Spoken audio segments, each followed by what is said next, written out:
What good, YouTube? Welcome back to the channel. Welcome back to another reaction video. We got the Falcons are super underrated. Let's check this out. Falcons have made a lot of changes these past 2 I feel like the years. Falcons could definitely be like a 12-win team, bro. I personally believe the Real Atlanta shit. Falcons are one They had of a the most good-ass underrated drive. teams heading into the 2025 season. Subscribe if you're new. I don't know how the fuck they got the best way to start off this video is by obviously talking about what happened And they last year, signed because Nick that's Nash, obviously like, the best bruh. point of reference to look at. When you look at this team, they were about league average in a lot of different stats. Offensively speaking, they were not too bad. 14th in points per game, 12th in touchdowns per game, and you guys can see the rest. They were really solid at running the football. Passing the ball wise, it did take a little bit, but once Penix got in there, it looked a lot better. Obviously, the and what's crazy, bro, like after they drafted Penix, literally all the Falcons fans were crashing out. But like now looking back at it, that shit made hella sense after seeing how Kirk performed, bro. 41%. That was like the best rate. draft pick of all Speaking, time. this Looking was back at it now, a little bit below average like, unit, bro, but I think they're that very nigga improved Kirk this was year. some They're shit. 23rd in opponents' points per game, 21st in opponents' touchdowns per game, 22nd in opponents' yards per game. They were about league average against the run, and against the pass, they were not particularly great. Now, I think there's a lot of reasons as to why these statistics look the way they are. Obviously, we have to take into account that early on in the season, Kirk Cousins was the starting quarterback, so a lot of the numbers are kind of skewed towards the performance of Kirk Cousins, which obviously was good at moments, but towards the back end, it wasn't particularly good. And defensively speaking, we also have to take into account this team just really had no serious pass rush. They ranked 31st in sack percentage last year. They're gonna have a lot of pass rush this year. The quarterback. They also just didn't really have the Walker, members in the Pierce, secondary to hold Leonard up, Floyd. so that's kind of why some of the statistics look the way they are. But so far in the free agency, Judon a free agent, right? Their number one objective has been kind of fixing up this pass rush, and I would say that they've done a fine job. Because in free agency, they went quite aggressive on the defensive side of things, obviously signing edge Leonard Floyd, who surprisingly is close to a 10-sack a season type of guy. You get him on a 1-year, $10 million deal. I don't think he's particularly great against the run. These niggas still got Felipe Franks. Wasn't he a quarterback? You also bring in linebacker Divine Diablo on a 2-year deal, Morgan Fox on a 2-year deal, Mike Ford on a Hughes, 2-year barbecue, deal, a couple bro. other That guys you re-signed, that nigga guys barbecue as well, chick. has made a few extensions to open up some cap space. Now, as I mentioned, they came into this offseason with one major need, and that was just fixing up their front seven. Morgan Fox is a really good player who's going to fit in nicely alongside probably David Onyemata as like a 3-4 edge rusher. You bring in Divine Diablo, he's probably going to be your linebacker opposite of Caden Ellis. Divine is just a really solid linebacker. He's never going to be a superstar, a Pro Bowler, an All-Pro like guy, but he'll just be a really solid starter next to somebody in Caden Ellis, who I think is a really good starter. And then, as I mentioned, Leonard Floyd is sneakily one of those guys that can get you 10 sacks a season, and you just don't really realize. That's why I'm surprised that the Niners didn't when you bring look at him his back. statistics, he's dang near at 8.5 to 10 sacks every single year since like 2020. And you bring him in on just a 1-year deal. It's not like it's going to hurt you. If Then, bro, imagine what he can bring out of Pierce and Jalen Walker. Oh my gosh, I'm not gonna lie, bro. The Falcons defense, he's a veteran. They about to be nasty this year. I'm not gonna lie. Which this Falcons team could desperately use. But that wasn't really the story of the offseason. For me, the story of the offseason was kind of the draft. Because in the draft, the Atlanta Falcons, they made some risky bets, and some I like. Trading their first-round pick next year was a huge risk. For starters, so they better hope this shit pay out. Was taking a risk on Jalen Walker. Now, given the value at pick 15, I did not hate this pick at all. I thought there's a very good chance that Jalen Walker was going to be a top 10 pick. I did not have him as a top 10 player in this class. I thought he was a little bit too much of a project, especially if you wanted him as a pass rusher. However, him falling to 15, the Atlanta Falcons having such a big need at both, I guess, linebacker long-term next to Caden Ellis if Divine Diablo doesn't work out, as well as just a potential pass rusher. Like this one kind of fixes 2 issues with 1 pick. And again, the value was nice at 15. Jalen Walker was somebody who a lot of us thought was going to go top 10 as early as 8 to the Carolina Panthers. He did not. He went. There was 15. even rumors of him going top 5 to the Jags. He's just a disruptor. He's a freak athlete. He can play multiple positions. I think when he is at linebacker, he can be solid in coverage. I personally believe he is best suited as a linebacker. However, I do think he has the chops to develop as an edge rusher. Unfortunately, this is a team in Atlanta that does need instant impact contributors, and I don't know quite yet if Jalen Walker is ready to step in day one and get you like 5+ sacks in his rookie year. But what I think he can do early on is just really be a disruptor, use that athleticism to your advantage, learn on the spot, develop nicely, and by year 2, year 3, you're looking at somebody who could be a major impactful starter for this roster. Again, given the fact it was at pick 15, it was not a top 10 pick. I like this pick quite a bit. He kind of fixes multiple issues, and he's just one of those dudes who was a highly rated defender coming out of the draft that fell into your laps. You didn't overthink it. I just thought it was the right move. But then down the board here, you trade back up into round 1 for James Pierce Jr. I mean, like, now, I understand, like, they probably didn't think he was going to get there to their pick. That's why they traded back up. But, like, they gave up way too much, bro. A first-round pick next year. So they better hope they make a deep playoff run, bro. You know what I'm saying? To have a problem with, for starters, and like what's crazy because next year's draft is going to be absolutely stacked, especially at edge rush. With that said, guys like T.J. Parker, 27, Ruben Bain from Miami, like problem with him. That D-line. For me, stacked, I do have man. a problem though if you are trading back up into the first round to draft him, as well as giving up an additional first-round pick in the following draft. Which, by the way, the 2026 NFL draft looks pretty talented, at least on paper. So I was not a big fan of them trading up, and especially for James Pierce Jr., but I will say, I do think the fit is nice of James Pierce Jr. with the Atlanta Falcons. To me, he is best suited as like he's NFL ready, bro. The production is there. With the Atlanta Falcons. Just hope his character is not going to be a problem. Suited at. I also just think he's not very polished against the run, which I don't think should be too big of a worry because you have a couple of guys who can kind of step into that role. But as a pure third down, second down pass rusher, I do think James Pierce Jr. will be on the field quite a bit. Look at this shit. This was a Falcons team that, especially off the edge, didn't really have a bunch of freak athletes. And now you bring in a Jalen Walker, and now you bring in a James Pierce Jr., and now you have arguably two of the freakiest pass rushers in this draft class. I do think James Pierce Jr. surprisingly for me is his pass rusher. Look at this get off, bro. Look at this fucking get off. That's just nasty. I'm not gonna lie. James Pierce Jr. surprisingly for me is a good fit with this team. And he ran a 4.47. But I actually do think that he's a good unfair, fit my nigga. Again, I'm not the biggest fan of James Pierce Jr. I do not see a guy who's going to get you 10 y'all all know I was a huge fan of this. I want him to be a Raven so bad. Rush moves, he can use we got Mike Green to his advantage. Just kind of has to learn a little bit of some nuance and how to use his arms and how to bend a little bit more. But I think there's a good ceiling, there's a good floor for this guy that with Atlanta I feel okay with. Again, I don't love the idea of giving up a first round pick from especially next year's draft. But if you feel that confident, it could turn out paying out in their favor. Then I guess I can't complain too much about it. Again, I do want to reiterate, they have two of the craziest athletic freaks in this draft class. James Pierce Jr. coming off the edge is a freak. I mean, he is just an absolute big mover. He's super athletic, 4.47, I believe he ran at the 40-yard dash. And then Jalen Walker is just as athletic and just as freaky gifted as James Pierce. So having both those guys potentially come off the edge, it's going to pose some problems, especially if you have some packages where you could throw some other really good pass rushers out there. It could be pretty fun, especially in the rookie year and as time goes on and they develop. Then in round 3, I thought they got a big time steal here in Xavier Watts, the safety. Watts and Bates already becoming probably a top 5 safety duo already without even them touching the field. They gonna be interesting to watch this year, bro. I ain't gonna lie. Expect me to react to literally every single Falcons game this year, bro. Bates, Watts, AJ Terrell.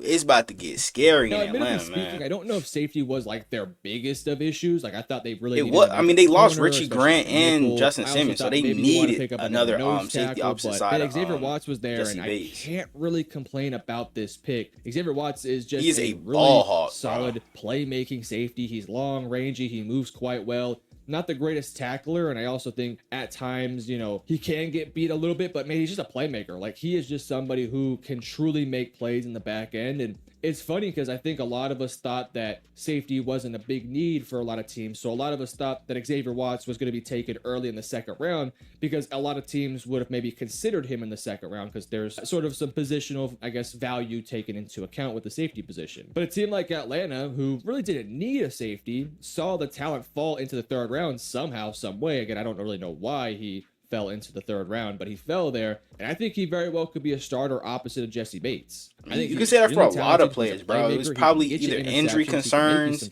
speed concerns, or stuff like that. Really struggled to get the ball because he's a phenomenal player and really struggled to make big plays. Xavier Watts could be the guy, especially when you pair him opposite of a Jesse Bates. So I think there's some versatility here to put him in whatever position you really want him to play. He's long, rangy, lengthy, can make plays on the football. And that's all definitely a big value for this roster. Like if my Ravens didn't get Malachi Starks, I would have definitely wanted player Watts, who I think could actually be your nickelback of the future. He is really solid in coverage. He's a smooth mover. He's just really short. And so it's kind of difficult to see him having a really long-term role on this team if he's just going to be that tiny. But we'll have to wait and see. Jack Nelson, you also took in the 7th round, who I'm assuming is going to be like a developmental practice squad tackle who we'll have to wait and see if maybe he can develop into anything. So all in all, my opinions on their draft is that I think it was a good draft. I don't love giving up a 1st-round pick, but I think as time has sort of went on and the more I've had time to think about this draft, I think I've grown to like it a little bit more. Initially, I was not a fan at all of this draft, but I think as time has gone on, I have kind of taken a step back and realized that,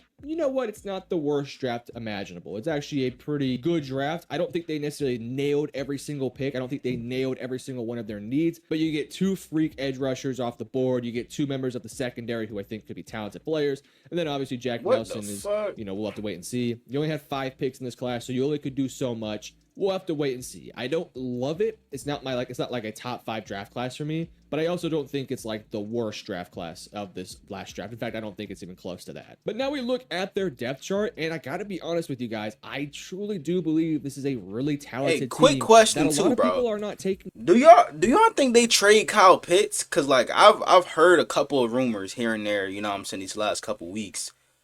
Do you think they trade Kyle Pitts? Like he hasn't really produced since his rookie year where he had like over 1,100 yards, something like that. He hasn't produced ever since then, bro. You know what I'm saying? He was supposed to be this generational tight end, like the next greatest tight end in the NFL, stuff like that. But he just never really panned out. And a big part of that probably is, you know what I'm saying, the head coach situation, and then, you know, him not having a good quarterback throw him the ball. You know what I'm saying? And even when Kirk came in, Kirk is solid, but like you can't really trust him to win games for y'all. You know what I'm saying? Like with Minnesota. So now with Penix at the helm, I think they wait a while and see how he plays like throughout the season. If he doesn't, you know what I'm saying, live up to his expectations, then I think they trade him maybe to Jacksonville, because Jacksonville, they definitely need a tight end, bro. Ever since, you know what I'm saying, they cut Evan Ingram. So I think they wait and then possibly trade Pitts. But what would Pitts' value be, bro? Probably like a 4th-round pick, maybe, and like probably like some pick swaps or something like that. But Pitts, you definitely got to come to play this season. I'm not going to lie, gang. I'm serious right now. Like, this team has a shot to definitely make the playoffs. Offensively speaking, you're running back essentially the exact same team minus your starting center, but you do have Ryan Newsel there who, from what I've heard, Raheem Mostert's very confident, and based off PFF, he had an okay season last year with the limited playing time he did get. So we'll kind of keep an eye on him. I think this offensive line in general is just super solid. So even if the center position is just okay and like adequate, that Penix to Drake London connection. Obviously, Kyle Pitts is always going to be one of them ones, He man. has just not been the guy that he was in that rookie season, that he was coming out of Florida. You don't really know what you're going to get from him. From what I have heard, it does sound like he's going to stick on the roster, and it does sound like the offensive coordinator is expecting a jump from him now in year 2 of the system.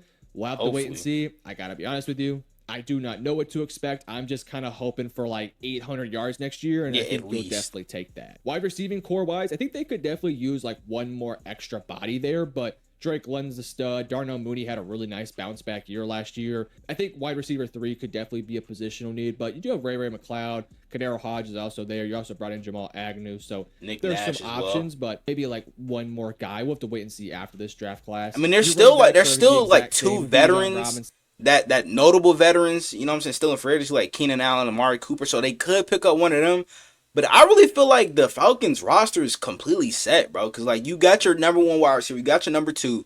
You got multiple guys that can fulfill number 3 roles. Like Ray, Nick Nash, like you said, Jamal Agnew, Kadero Hodge. You know what I'm saying? Players like that.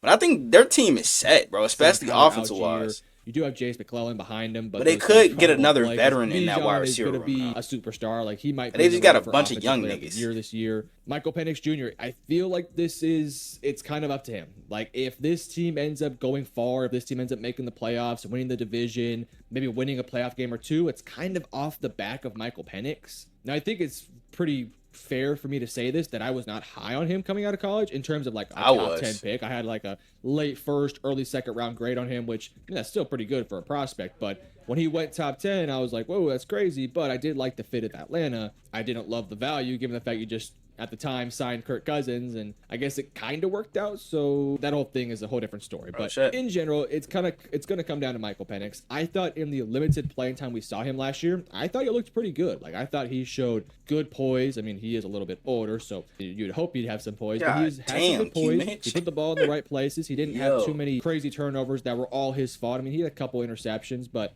some of those weren't his fault. Some of those were. I just thought he looked good out there. He had some competitive games with some good teams. He never looked like the moment got too bright. There was some plays out there where he was threading the needle, making some nice plays downfield. But I feel like Falcons would have 100% made the playoffs if they would have started Penix sooner. Like, I think after Kirk threw 4 picks, I think it was the Chargers game?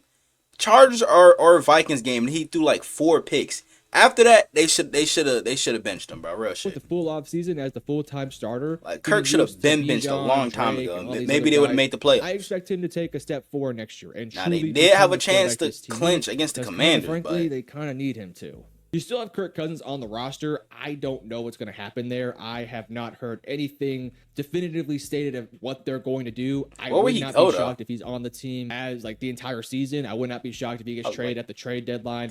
I would not be shocked if at some point maybe he gets some playing time. I don't know. If I was the Falcons, I would hold on to him to the trade deadline to just kind of see if there's a team out there that might still need a quarterback, and maybe you trade him then. But honestly, I don't think there's anything wrong. I mean, you've already basically completed your offseason. So at this point, just keep Kirk Cousins on the roster. If Penix struggles, you bring back Kirk. If Penix is injured or gets banged up for a game or two, you have a nice backup. So I don't know. It sucks you're paying your backup quarterback $40 million a year. But I mean, that's what you have to do. Bro. You have to deal with your consequences. Oh my! But again, I'd probably try to keep him. I mean, that's what you have to do. You have to look to deal at this die. With your con. Oh my god, bro! Penix is about to feast this year, bro. Great throw, again, great I'd probably catch. Try to keep him to the trade deadline and then kind of see if we can maybe make a deal out there. Defensively speaking, this is a very different unit from last year. Obviously, they brought in Divine Diablo. We already talked about that. Morgan Fox. You bring in 2 I new forgot they had rushers, Jordan Fuller, James Pierce Jr. and Jalen Walker. Now, correct me if I'm wrong, Falcons fans, but I don't know if I've heard anything definitively about what they're going to do with Walker, whether it's keep him out inside linebacker or throw him out there as an outside linebacker. I think they. I'm going to assume. With the rotation of edge rushers they got with Pierce, Walker, Leonard Floyd. You know what I'm saying? I think on third downs they probably have him rush off the edge or maybe even blitz. But I think primarily in his first year, they're probably going to have him be an off-ball linebacker and then occasionally, rush from the edge. But you already have, Leonard Floyd and James Pierce to rush off the edge, on first, second, and third downs and stuff like that. So I think I think Walker's going to primarily be like a blitzer, off-ball linebacker in his first year, maybe. You know what I'm saying? But who knows, bro? They can use him in so many ways. But this team now has a nice mix of some nice depth options while also having some really solid starters. Again, I thought the secondary last year wasn't perfect, but I also think you can't really talk about the secondary and blame everything on them without talking about just how bad this front seven was at getting to the quarterback. So I do think with an improved pass rush, maybe the secondary could take a nice step forward. The nickel position does seem to be their biggest need in terms of secondary. They still got Clark Phillips, right? Safeties. AJ Terrell is obviously really good. Mike Hughes had a nice year last year, but it might be fair for me to say that he might have some little regression this upcoming season because it's kind of like a bit of an outlier year, but maybe it was the system. We'll have to wait and see. Again, I think Billy Bowman maybe could play that nickel role. We'll have to wait and see. They also brought in undrafted free agent Kobe Bryant, who shockingly went undrafted. That was kind of crazy. I ain't even mentioned Kobe, bro. I still don't fuck with him because he talked shit about Lamar, bro. But I can't deny the talent. They gotta still would sign him. I'm dead ass surprised he went undrafted. But probably the main thing why he went undrafted is probably Emmanuel Forbes. Cause they kind of got similar builds, like the skinny, long corners. You know what I'm saying? We saw what happened with Forbes after his first year. He got cut. You know what I'm saying? Oh, no, he got traded. So that's probably why he went undrafted because maybe people looked at Kobe Bryant and thought he was gonna be the next Emmanuel Forbes, but I think he might fit in well with Atlanta, bro. Very You know what I'm slender. saying? I think he Especially needs some development, but maybe in the same long-term he could turn cornerback room into as something. AJ I'm not Terrell. Maybe sure. AJ But I Terrell also can do help want to take mentor into him and account stuff like maybe that, Xavier Watts can along fill with in at Mike nickel. I Hughes, don't think so. I think he's probably Jesse better served Bates. You know as what I'm like a saying? safety You got some opposite veterans in Jesse that room, Bates. so But yeah, I just think there's some nice depth options here. You also brought in Mike Ford Jr., so it's intriguing to see what this unit's going to look like next year because there's a lot of different variety of how that secondary can end up looking like. My prediction as to what it's going to look like at the end of the season, I think it'll be Terrell, Hughes on the outside. I think Xavier Watts and Jesse Bates will be your safety duo. And then I think at nickel, I would not be surprised if Billy Bowman plays his way into a role. I know that he's not the biggest dude in the world. He'll never be a great tackler, but I think man, he's so solid and tough. Not the biggest dude in the world. He'll never be a great tackler. Oh my gosh. I ain't gonna lie, Baker. His way into a role. Nigga. I know that he's not the biggest dude in the world. You set Bucky Irvin up right there, gang. I ain't gonna lie. Holy shit. You gotta give him a shot. I do think the secondary might take that a step nigga forward head from last off. year, just simply because the pass rush will finally be there. Having a guy like Arnold Ebiketie, Leonard Floyd, and then your new rookies are definitely going to be some pieces that can get some pressure on the quarterback. I think you're also hoping that your 2024 rookies who didn't really do much in their rookie seasons will actually step up. Guys like Braylon Trice, Brook, who I'm not gonna say his I last forgot name, about it's Braylon crazy. Trice. I was a There's huge couple Braylon other Trice pieces here fan and there. Like, when he was hopefully coming those out guys will on step up Washington. because those were pretty high draft picks they spent on those guys. Hopefully he does take the next step up. Years. So I think they kind of have to it's gonna rely be on those hard guys to take a with, step you know, forward Walker, with your young Floyd, rookies making and some Pierce plays with playing the in front of him. veterans. The nice thing about this defense is I think you have some different options. You have different packages. You have different pieces now to work with. Obviously, it's year 2 of your head coach, Raheem Morris. So hopefully this all kind of comes together. But I think it's a good team. Now, the NFC is a tough division or a tough conference. Within your own division, you're competing likely against the Tampa Bay Buccaneers again. It's not And as I tough think as that the this is AFC, a though. team that could win 10 Tell you plus that. games and sneak into a wild card spot or even potentially contend for the division. I think they're just as talented, if not slightly more talented, than the Tampa Bay Buccaneers. Now, I think the Buccaneers are more experienced. They have more continuity. I think they also have the better quarterback right now. We'll have to wait and see what Penix looks like. But I just got to say that I think Atlanta can compete with them. I think Atlanta has kind of been like really mid these past few years. But I think they finally mainly have because started of to put the quarterback. pieces together Let's to keep it a actually stat. improve and take those These steps niggas forward. had So to deal with Desmond Ritter, Taylor Heineke. Who else? Felipe Franks, I believe, was a quarterback at one point.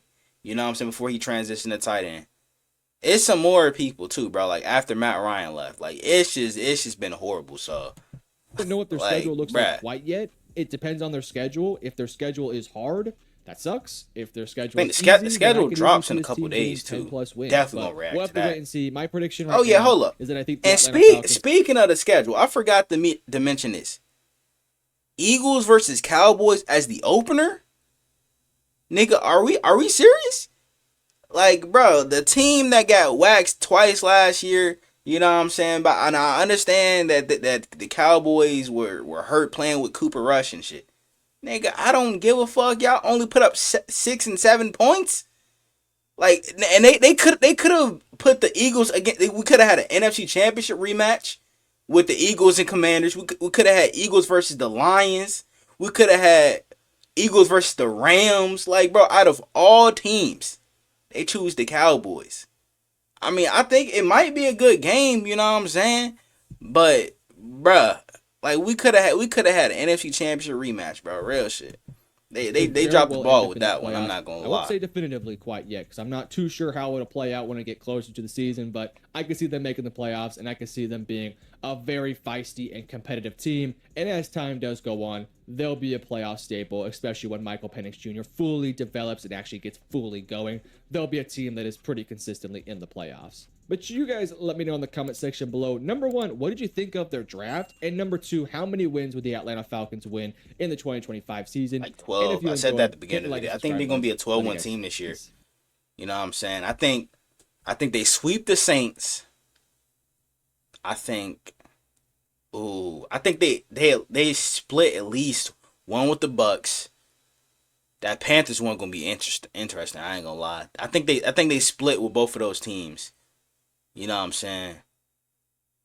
It's gonna be tough to see who wins that division. It's definitely between the Bucks and Falcons, but I'm gonna have to get an edge to the Bucks just slightly, bro. But we'll see. You know what I'm saying? But hey, man, I wanna know what you guys think down in the comments below. Y'all let me know what other NFL videos I'm to react to. Without further ado, I'm out. I'ma make them feel me, make them people when they show me. And if you don't know me, I'ma make sure that you know me. I hate to say it, but I really think I'm broke.